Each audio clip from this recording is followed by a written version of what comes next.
မြေကြီးနားကကချင်တိုင်းရင်းသားလေးဟာကမ္ဘာအမှန်မီလောကကိုဘာမေပိုက်တိုဆိုတဲ့နာမည်နဲ့နှစ်ထပ်ကွမ်းချန်ပီယံဖြစ်အောင်လုပ်ပြခဲ့သူပညာရှင်ဖြစ်ဖို့အတွက်ချန်ပီယံဖြစ်ဖို့ကိုစိတ်ဝင်စားတဲ့ကောင်လေးဟာနိုင်ငံတော်ရဲ့လေးစားရဆုံးပုဂ္ဂိုလ်ပြောချင်တာအားလုံးစိတ်ကိုတင်းတင်းထားပါငြိမ်းချမ်းရေးကကျွန်တော်တို့အရေးကြီးဆုံးပဲမြန်မာအလံချုံပြီးလက်ကမောင်းကတ်ကချုပ်ကွက်တွေနဲ့နာမည်ကြီးလာခဲ့ပြီးကိုအကျိုးမကြည့်ပဲမြန်မာနိုင်ငံအခက်အခဲတွေကိုကူညီပေးခဲ့သူဒီလက်အိတ်ကိုလေလ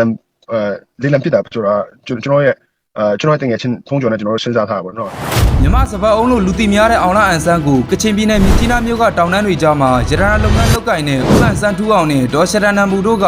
1985ခုမေလ21ရက်နေ့မှာမွေးဖွားခဲ့ပါတယ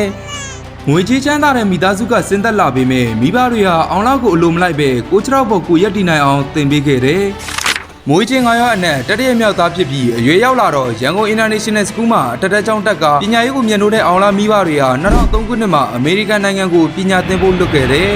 ။အဲဒီလိုနဲ့အမေရိကန်နိုင်ငံမီရှီဂန်ပြည်နယ်အင်ဒိုတက္ကသိုလ်ကနေစိုက်ပျိုးရေးသိပ္ပံနဲ့ဘွဲရပေမဲ့ပညာရွှေဦးလူမကုဆိုသလိုပဲစာအုပ်တွေကြားမှာပျော်မနေခဲ့ဘူး။တက္ကသိုလ်တက်နေတဲ့အချိန်ဂျေတကူမှကိုယ်ကပညာလေ့လာရင်2005ခုနှစ်ကယ်လီဖိုးနီးယားပြည်နယ်အပျော်တန်းကလပ်တွေမှာဝင်ရောက်ရှင်ပြိုင်ခဲ့တယ်။ဘရာဇီးလီယန်ဂျူဂျီဆူနဲ့ထိတွေ့ပြီးတဲ့နောက်မှာသူ့ရဲ့ဘဝဟာစိုက်ပျိုးပညာရှင်တယောက်ဖြစ်ဖို့အတွက် MMA ဖိုင်တာတယောက်ဖြစ်လာဖို့လမ်းစာပြုခဲ့တယ်။အဲဒါကတော့နမဲကြီးချုပ်ခွက်တွေနဲ့သူ့ရဲ့စိတ်ရှည်မှုတည်ငြိမ်မှုတွေကြောင့်အရှုံးတွေချကပြန်လည်တိဆောက်ရင်တဘာမပိုက်တွန်းဆိုတဲ့ဂုံပုတ်ကိုကမ္ဘာ MMA လောကကလေးစားလာအောင်စူးစမ်းရယူခဲ့တာပါ။အခက်အခဲတွေကြားကပဲ2009ခုနှစ်မှာဘွဲရခဲ့ပြီးပြားမှုမြေအချက်မှာအလုပ်ဝင်လို့ရင်လေ့ကျင့်ရေးဆင်းခဲ့တယ်။မွဲလို့ပြားဖို့တာမဟုတ်ပဲဝါသနာကိုရင်းခံပြီးအပင်ပန်းခံခဲ့တာပါ။ပြားထုတ်တာတော့မကြောက်တဲ့ကောင်လေးကရှုံးပွဲတွေနဲ့ရင်ဆိုင်ရပေမဲ့ဘယ်တော့မှလက်မလျှော့ခဲ့ပါဘူး။အောင်လာဟာကုကန်ပညာသင်တန်းကျောင်းတစ်ခုမှာကနေဒါနိုင်ငံသူကက်သရင်းအိုလီဖက်နဲ့ယဉ်နေသွားပြီး2013ခုနှစ်မှာလက်ထပ်ခဲ့တယ်။အိမ်တော်မှုမှာဖျားတဲ့ဆိုသလိုပဲဇနီးဖြစ်သူရဲ့ပံ့ပိုးမှုကသူ့ကိုချန်ပီယံတယောက်ဖြစ်လာစေဖို့အားစေးတစ်ခွက်တောက်လိုက်ရသလိုပါပဲ။အဲဒီလိုနဲ့အပြော်တန်းပြိုင်ပွဲတွေကစားရကနေချုပ်ခွက်တွေနဲ့နိုင်ယူခဲ့တာမို့2014ခုနှစ်မှာ1ချန်ပီယံရှစ်နဲ့စာချုပ်ချုပ်ဆိုပြီး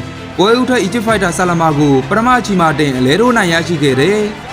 အမိမြေကိုပြန်လာပြီး2016ခုနှစ်မလ18ရက်နေ့ရန်ကုန်မြို့မှာမိုဟာမက်အလီကိုနိုင်ရရှိခဲ့တာမို့ပရိသတ်ဒီကြားမှာအွန်လိုင်းအဆက်ဆိုတဲ့နာမည်ကမီယိုတောက်သွားခဲ့ပါတယ်။ရွှေစလင်မီမကြောက်ဆိုသလိုပဲအွန်လိုင်းသူ့ရဲ့ချင်းတွေကိုကွင်းထဲမှာတက်တည်ပြခဲ့သူပါ။2019ခုနှစ်ဇန်နဝါရီ14ရက်နေ့မှာ6ဖိ2လက်မလောက်ရှိတဲ့မီဒယ်ဝိတ်ချန်ပီယံရုရှားနိုင်ငံသားဗီတာလီပစ်တက်နဲ့5ချီစလုံးရှင်ပြိုင်ခဲ့ပြီးအမတ်နဲ့အရှုံးပေးခဲ့ရတယ်။ဂျိုးဝိုင်းထဲမှာအောင်ပွဲခံနိုင်မှုဆရာဖြစ်သူဟင်နရီဟူရဲ့တင် जा မှုအတိုင်းလေ့ကျင့်ခန်းတွေပြင်းပြင်းထန်ထန်လုပ်ပါတော့တယ်။ခေါင်းမာယုံသမကစိတ်သက်ပါမာကျော်လာတဲ့အောင်လာဟာဇွန်လ30ရက်နေ့မှာဗီတာလီဖစ်တက်နဲ့အမိမြေမှာပြန်လည်ရှင်းပြရင်မီဒယ်ဝိတ်ကမ္ဘာချန်ပီယံကပတ်ကိုမြန်မာပရိသတ်တွေရှေ့မှာရယူပြခဲ့ပါတယ်။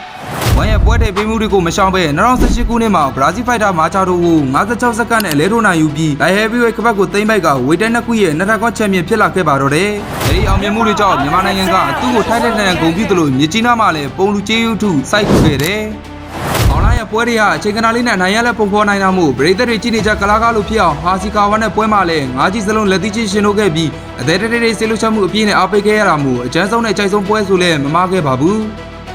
ဂျိုးဝိုင်းနဲ့မြဲတည်းရောက်လာတဲ့ပြိုင်ဘက်တွေကိုညီစရိချတဲ့ချုပ်ကွက်တွေအဘပြင်းထန်လာတဲ့လက်သီးချက်တွေနဲ့မိတ်ဆက်ပေးပြီးရွှေခွက်ဘက်ကိုကာကွယ်ခဲ့သူပါလူဝင်ကြီးလို့ထွားချိန်လာတဲ့ဘရန်ဒွန်ဘီယာကိုတော့ဒုတိယအချိန်မှာဘယ်လက်သီးနဲ့မိတ်ဆက်ပေးပြီးအလဲထိုးနိုင်ယူခဲ့တယ်အရက်အမောင်းနဲ့ချုပ်ကွက်ကိုကြီးစိုးထားတဲ့ဒီရိုတာနဲ့အတွေ့မှာတော့အောင်လာဟာသူကျွမ်းကျင်တဲ့ချုပ်ကွက်နဲ့ပဲနှစ်ပွဲစလုံးရှုံးနေပြီးနှစ်ထပ်ကွက်ချန်ပီယံကပတ်တွေကိုလွှဲပြောင်းပေးလိုက်ရတယ်မြန်မာပရိသတ်တွေဝမ်းနည်းခဲ့ကြပေမဲ့အောင်လာဟာသူ့အမားတွေကိုပြန်လည်ပြင်ဆင်ရင်ပြိုင်ဘက်တွေကိုလဲထိုးနိုင်ယူပြီးအောင်ပွဲတွေနဲ့ပြန်လာခဲ့ပါတယ်အောင်လာရဲ့ပါဝါလက်သီးထိုးချက်ဟာ UFC ကဖိုက်တာတွေတော့မျက်လုံးပြူရတဲ့အထိပါပဲအောင်လာအမေရိကဖလော်ရီဒါမှာမိသားစုနဲ့အတူနေထိုင်ရင် KKL FC မှာဖိုက်တာတွေကိုစီနီယာဖိုက်တာအဖြစ်တက်ကနစ်တွေပြောပြပြီးလေ့ကျင့်ပေးနေပါတယ်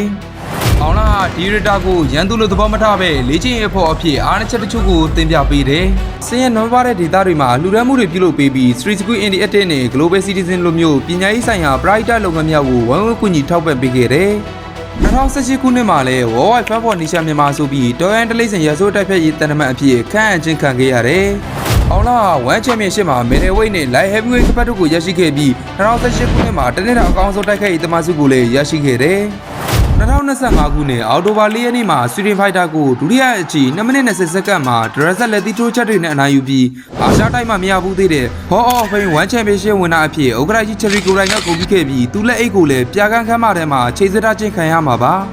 ဒီပွဲဟာသူ့ရဲ့နောက်ဆုံးပွဲဖြစ်တာမို့2014ခုနှစ်ကဝမ်းနဲ့လက်တွဲမှုကိုအဆုံးသတ်ကအောင်မြင်တဲ့ကစားသမားဘဝမှာအနားယူသွားခဲ့ပါပြီ။မန္တလေးစကိုင်းငလင်ပြီးအတွက်ရဲကူညီချင်နေတာမို့လက်အိတ်ကိုလေးလံတင်ရောင်းချကတဘာဝဘေးအန္တရာယ်တွေကြုံလာတိုင်းလည်းအမြဲကူညီပေးလေးရှိတယ်။မြန်မာနိုင်ငံရဲ့နိုင်ငံရေးပြောင်းလဲကာလတွေမှာအောင်လာဟာပြည်သူတွေဘက်ကနေရေအုံးရက်တိပေးခဲ့ပြီး online ပေါ်ကနေပြီးဖို့မြန်မာဆိုတဲ့စာသားနဲ့မြန်မာပြည်အခြေအနေကိုကဘာကတိအောင်ဖော်ပြခဲ့ပါသေးတယ်။လူတချို့နေရာလူနေချိန်မှာအောင်လာဟာကိုယ့်အကျိုးမကြည့်ပဲအများအကျိုးအတွက်နဲ့နာခံပြီးကူညီပေးတဲ့စံပြပုဂ္ဂိုလ်ပါ